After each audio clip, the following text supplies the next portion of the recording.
Olá, muito boa noite para todo mundo. Cortando terras de assento com matas de perobeiras e ibiraremas bordejando a estrada, a comitiva pioneira do Terra Viva DBO na TV chegou com a boiada na beira do Panema nas horas morredeiras do dia e, em vez de fazer a travessia, que seria arriscada, a pionada resolveu armar a rancharia e ocupar a noite em Porfia Violeira. Já vai começando então esta função com a apresentação da nossa prosa brideira do dia. Conforme a gente tem falado aqui de assim e outro também, e disso os companheiros e companheiras boiadeiros têm perfeito conhecimento, é praticamente certo que o 2024, que está em andamento, deve ser o melhor ano da história para as exportações brasileiras de carne bovina, passando na frente do 2023, que até agora ainda está ocupando essa posição, né? Também é da sabedência geral que o motivo principal desta situação atual é o extraordinário aumento na oferta de gado terminado aqui no nosso comércio pecuário, o que fez o boi brasileiro ser hoje disparado o mais barato de todo o mercado internacional.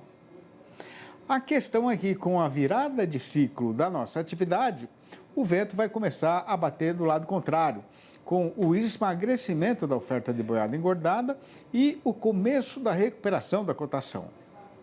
Sendo assim, a precisão agora é de campear no eito informação de quais podem ser os efeitos desse devorteio. E a este respeito foram divulgadas na semana passada duas previsões que podem servir de orientação para todo mundo que é fornecedor de animais para o setor exportador. A primeira delas foi feita pela Conab, a Companhia Nacional de Abastecimento, que é uma empresa pertencente ao governo brasileiro, né? De acordo com os técnicos da instituição, no ano entrante, a nossa produção de carne deve diminuir para 9.780.000 toneladas. Mas assim mesmo, os embarques daqui lá para fora ainda vão aumentar 2,5%, passando para 3.600.000 toneladas.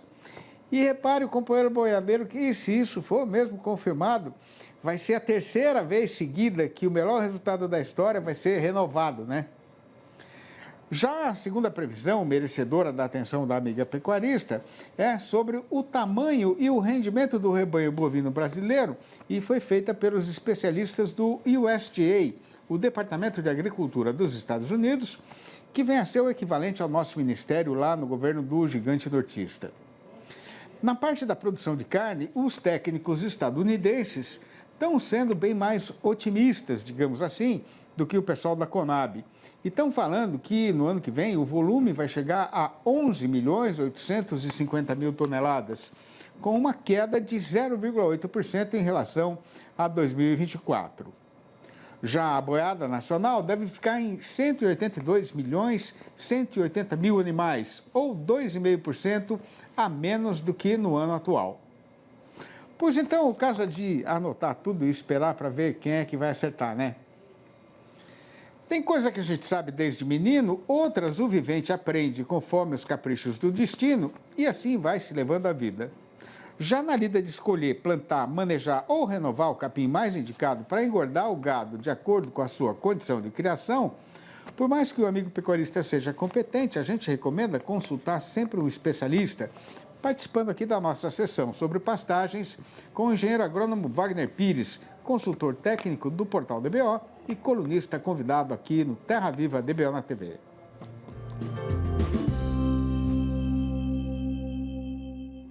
E o assunto escolhido para ser tratado no programa de hoje é a importância de ter na propriedade trabalhadores treinados e devidamente preparados para dar conta do serviço com a requerida competência exigida pelas modernidades que estão mudando a rotina da nossa atividade. Confira. Olá, amigos. Wagner Pires, de olho no campo. Eu estou dentro aqui de um trator dos mais modernos que tem no mercado. O que acontece? Você, pecuarista, você consegue ter a capacidade de comprar uma caminhonete de última geração.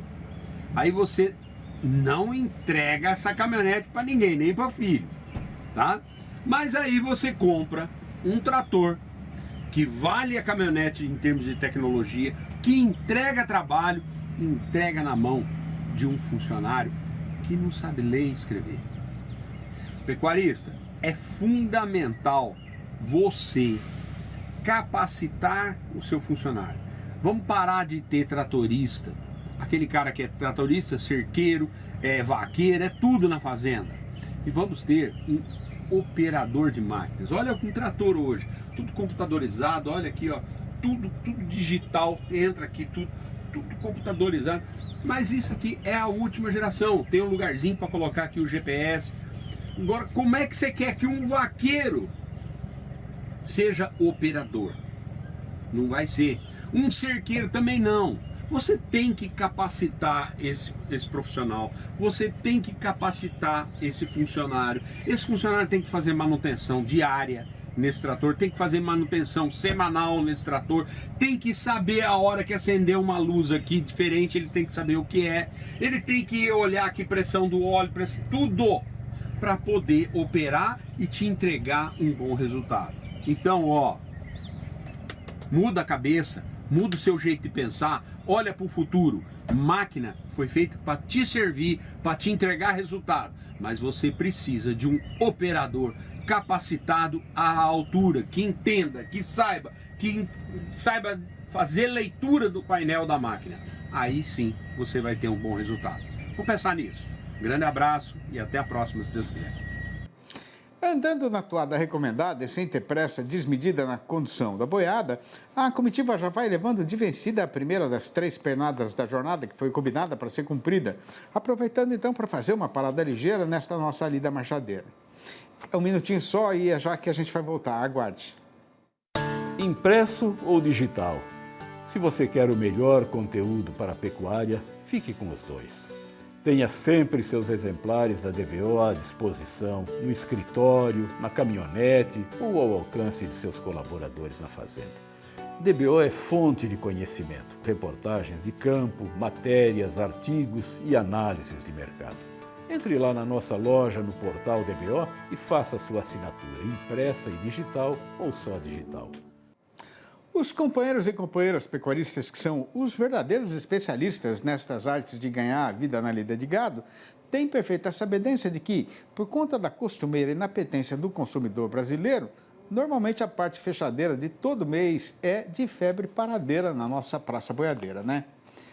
Mas nesse setembro que já está indo para suas horas derradeiras, o carretão está pegando uma direção completamente diferente, com a demanda em grande firmeza e com a arroba largada e desembestada na subida da ribanceira. Pois então, para campear uma explicação para esta situação e aproveitando a ligeireza da televisão, a gente vai num pulo só para Ribeirão Preto, aqui no interior paulista, onde está acontecendo o encontro de intensificação de pastagem da Scott Consultoria. E quem está lá de microfone na mão, ajaizada e preparada para participar da função, é a repórter Renata Afonso. Boa noite, Renata. Bem-vinda ao rancho.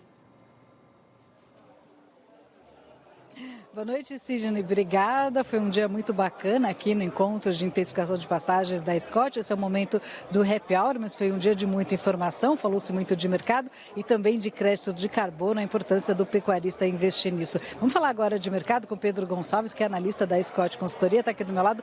Pedro, boa noite. Obrigada pela participação. Como é que está esse mês de setembro, essa reta final? Como é que está o mercado? Uma boa noite. Mais uma vez, uma satisfação estar aqui com vocês. Mercado de setembro que vem bastante movimentado. Essa semana um pouquinho mais devagar, porém a gente vê recuperações de preço, né, alta nos preços, principalmente das fêmeas, né, vaca e novilha até pensando na exportação que vem bastante acelerada, mas é um mercado que vem acelerado, vendo o que a gente viu, acompanhou ali para agosto, né, o final ali de julho, aquele cenário de preços mais baixos. Agora a gente trabalha em um momento de recuperação bem significativo. É claro que, comparando aí do que foi de agosto para setembro, a gente não deve ver essa mesma intensidade de setembro para outubro. Porém, o mercado ainda está valorizado, os preços aí médios de 255, 260, algumas negociações até a gente captou chegando até 270 para esse momento em algumas unidades frigoríficas, então mostra uma intensidade boa para o próximo momento. Mas ainda um pouquinho mais devagar do que a gente estava vendo anteriormente, que chegou aí a cotações em curto espaço de tempo subindo R$10 por arroba, R$15 por arroba, né? Como é que tá o consumo aqui no Brasil? O consumo vem de recuperação. A gente vê, o que a gente vê, né? Esse final do ano com índice de consumo das famílias bastante positivo. Até tinha comentado algumas vezes que esse índice costuma aumentar nos últimos 3, 4 meses. A gente viu isso se antecipando para esse ano, muito por causa desse movimento político. As eleições municipais acabam movimentando de uma forma interessante, né, criando aqueles empregos temporários, uma remuneração extra para as famílias e também a questão dos impostos que pesam menos no segundo semestre. A gente tem esse índice de consumo das famílias aumentando bastante. E também o desemprego, que é o menor dos últimos 10 anos, a gente sempre bate nessa tecla, porque isso movimenta intensamente o mercado pecuário, porque o consumo acaba vindo mais intenso. E o consumo interno, bastante intenso, ele acaba consumindo aí 65%, 70%, 75% da nossa produção de carne, então ele é bastante relevante para o mercado do boi gordo. Se esse consumo está bem, é claro que o mercado do boi gordo também anda bastante firme. Apesar desse consumo intenso, a indústria também precisa exportar, que você falou aqui na sua palestra hoje do recorde de exportações previsto para esse ano, né? Exatamente. É claro que se a gente tivesse uma produção de carne exorbitante e a gente liberasse isso tudo para o mercado interno, ou o mercado interno consumisse tudo, talvez a gente tivesse uma quebra aí no mercado, alguns preços acabassem caindo muito mais do que o previsto, assim como aconteceu agosto, setembro do ano passado, assim como aconteceu junho e julho desse ano. Então, a exportação vem como um ponto de saída muito bom para as unidades frigoríficas e para a cadeia pecuária como um todo. Também para o consumidor interno isso. E a gente vê, muito por causa dessa cotação do dólar, né, bem mais forte do que o real para esse momento, isso acaba intensificando as unidades frigoríficas a fazerem uma exportação. Eles acabam comprando, né, valendo a pena colocar um pouco mais de dinheiro aí na arroba do boi gordo para fazer essa compra e exportação, porque na conversão acaba valendo a pena para eles. Então essa exportação vem bastante acelerada.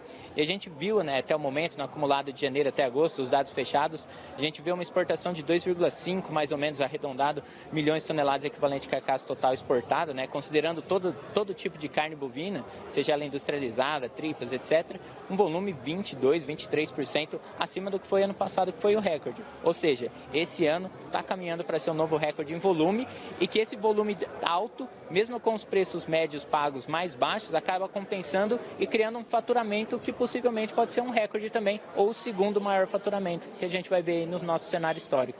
E a China nesse cenário das últimas semanas? A China, a gente sempre tem que levar em consideração porque é o nosso principal comprador. 50%, 55% das nossas vendas de carne bovina são para a China, que é o nosso principal parceiro aí já faz praticamente 10 anos. E a gente sempre leva em consideração porque final de ano, com a demanda interna bastante aquecida, a demanda externa, principalmente da China, também vem maior, porque eles tentam fazer essa compra nessa janela de final de ano, outubro, novembro, pensando no principal feriado deles, final de janeiro, começo de fevereiro, dependendo aí do ano, que é o Festival Lunar, o Festival na China, que é bastante comemorado, e eles costumam comer bastante carne bovina para esse período. Então eles aceleram a compra para esse período e essa necessidade, né, de compra para esse período pode trazer movimentações interessantes para a arroba do boi gordo, principalmente pensando aí no boi China, né? E a oferta de gado terminado, como é que está aqui no país? Esse período está um pouco complicado, a gente até almoça com o pessoal, conversa um pouquinho com eles, eles falam, pô, Scott, aponta aí pra gente onde está esse boi pra gente comprar, porque tá difícil. Porque é um momento que a gente está vivendo, esse período, né, do ano, normalmente ele vem com ofertas menores, principalmente por causa da capacidade de suporte das pastagens, né? Ela vem menor, principalmente essa seca que a gente está passando, as queimadas acabam impactando nessa oferta. Então, relativamente no ano, esse período é de menor oferta. Isso acaba trazendo também essas altas que a gente vê para a arroba do boi gordo. Uma oferta um pouco mais enxuta, com demandas extremamente aquecidas, acaba trazendo essa alta para a arroba do boi gordo, né? O frigorífico consegue ter margem? Consegue sim, esse momento, mesmo subindo, né, esses preços, assim como eu tinha falado da exportação, com essa atratividade do dólar frente ao real, acaba trazendo margens positivas. Fazendo uma conta bem rápida, uma conta de padeiro, tirando aí de consideração todos os custos, né, que tem para transformar um bovino vivo em carne, se a gente pegasse o preço da tonelada média, ficaria aí por volta dos R$25 mil. Se a gente fosse considerar no preço do quilo, seria como se o frigorífico estivesse comprando aí uma arroba de 250 e vendendo a R$350.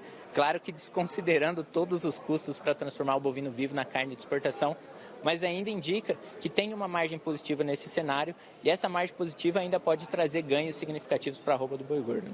E uma pergunta que vocês têm ouvido muito aqui, né? A hora ainda é boa para comprar gado de reposição? É um momento, né? A gente explicou bastante o que a gente vem vendo. Já estamos aí nesse momento de virada do ciclo pecuário. O que está acontecendo, né? Esses últimos 2 meses, no comparativo anual, preço ano a ano, né? Comparando preço de setembro de 2024 com o preço de setembro de 2023, a gente já vê recuperação dos preços das categorias de reposição. Ou seja, preço do boi gordo, mesmo que subindo, a gente está tendo uma reposição subindo. A que a gente chama aí de taxa de troca, né? A necessidade de arrobas comercializadas para a compra de um bovino de reposição está aumentando um pouco nessa média anual. Já não é o momento ótimo, mas ainda é um momento bom de compra, talvez aí sendo esse último momento que a gente está chegando aí na virada do ciclo e possivelmente a gente vai ver reposição com preços muito mais significativos daqui para frente. 30 segundos para encerrar o preço do boi gordo em 2025. A gente já tinha conversado lá dentro. O que vai acontecer? A gente tem uma expectativa de alta, tanto que pegando nos preços da B3, hoje em janeiro, essa arroba já está trabalhando a R$280 por arroba. Então, cenário bastante positivo para o pecuarista em 2025.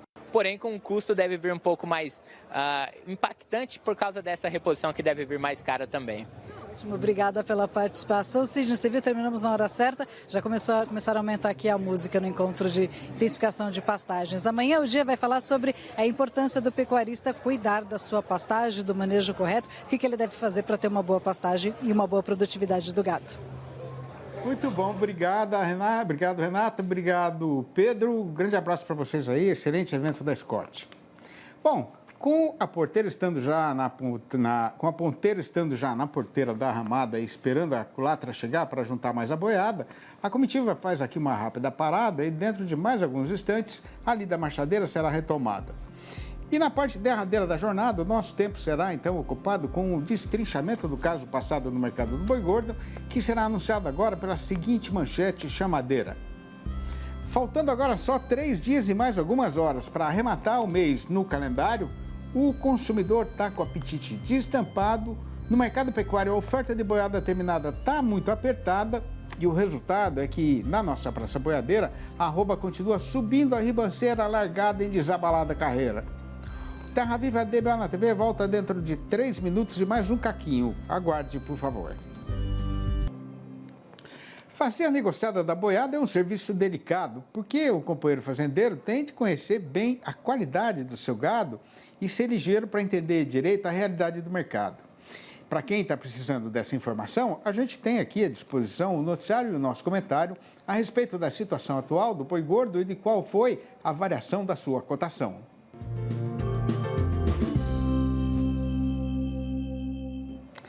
A gente aqui é da opinião de que, sendo uma questão de utilidade, que no nosso caso é a atualidade da informação, não chega a ser um grande pecado abusar da repetição.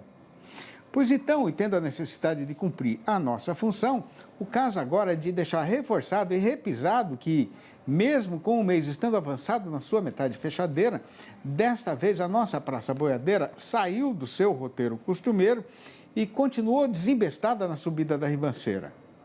Conforme já é do conhecimento geral dos companheiros e companheiras boiadeiros, o motivo principal disso é o forte aumento da demanda e do movimento no mercado internacional.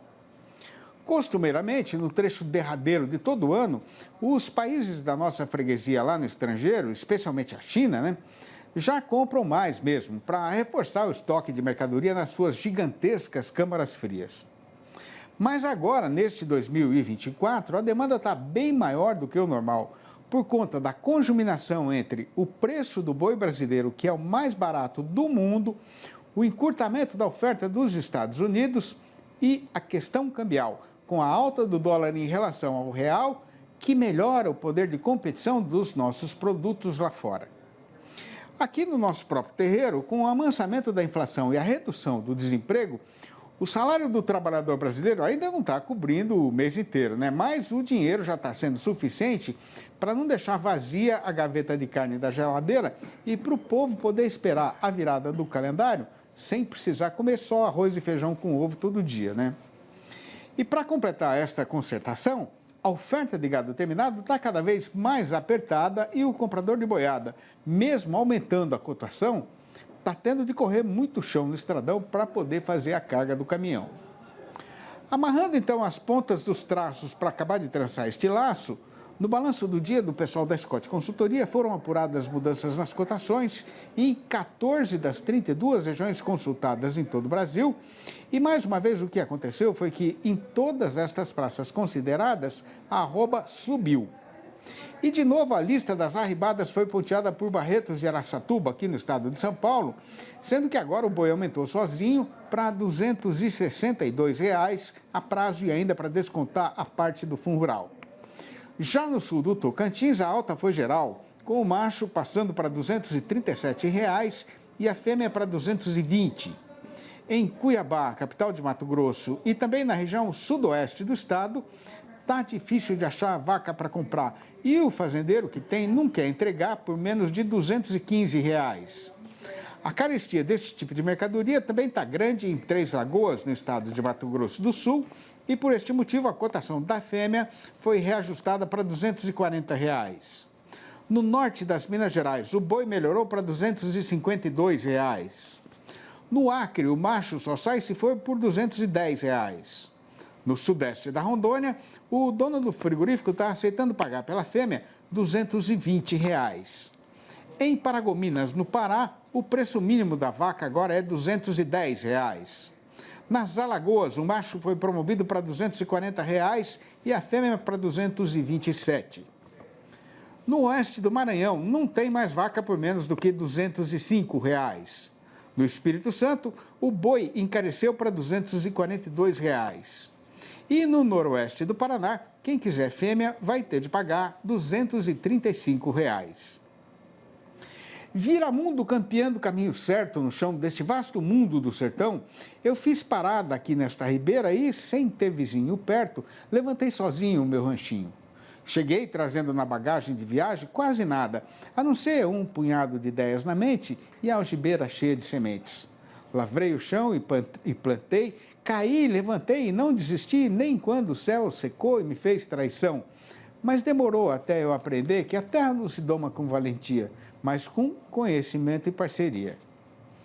Este e outros poeminhas, que são todos de minha própria autoria, foram sendo escritos ao longo destes últimos anos com a intenção de ajuntar a leveza da poesia na nossa apresentação de todo dia e também de ajudar a preservar para as gerações futuras a beleza e a riqueza da nossa verdadeira cultura sertaneja brasileira. Somando tudo, já são mais de 800 dessas prosinhas rimadas que hoje estão reunidas e publicadas nos 4 livros da minha série Versinhos de Caipira, que continuam rodando chão no sertão à disposição dos companheiros e companheiras, boiadeiros ou não, do Brasil inteiro. Se o amigo e a amiga quiserem saber qual é o procedimento para comprar um exemplar ou logo a coleção inteira, podem ligar diretamente para mim no meu telefone celular, que é o 11 98 224 1807. Eu vou repetir, 11 98 224 1807. Ou mandar um e-mail para sidneymbastic@uol.com.br ou ainda achar meu nome lá no Facebook. E tendo tido grande satisfação de poder passar essas horas na companhia do povo aqui desta freguesia, que por nós é muito querida, a comitiva agora tem precisão de ir embora, mas na despedida já deixa prometida a volta do Terra Viva DBO na TV para amanhã, às 6h30 e às 10h30 da manhã e também às 7h25 da noite. Um abraço para todo mundo e até lá então.